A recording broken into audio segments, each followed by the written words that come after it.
کجای آوا به کپرا پاش کپته تو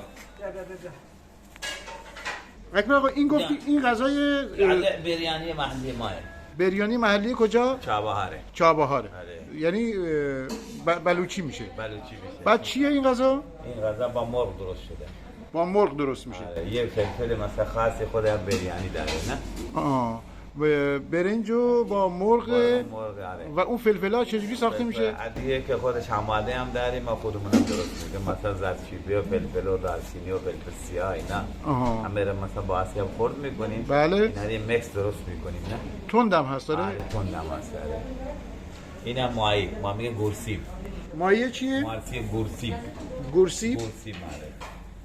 بعد این ماهی که عادی سرخ میشه کباب میشه. آره بعد یه چیزی میزنن این آره یه با تمر هندی با فلفل سبز.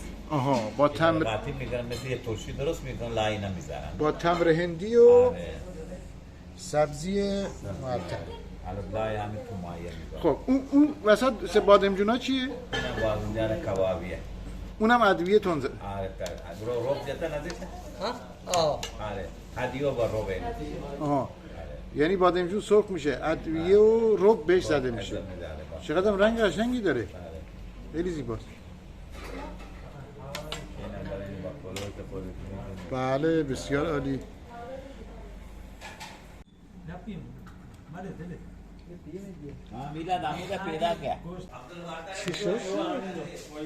اینم خورشت کرای مرغ بهش میگن.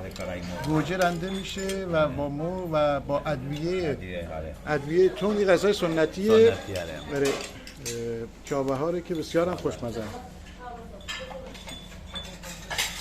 این قرمه سبزی با خب اینم قرمه سبزی ولی قرمه سبزی با مرغه. آره. یه ذره فلفل میذاریم که تندتر بشه.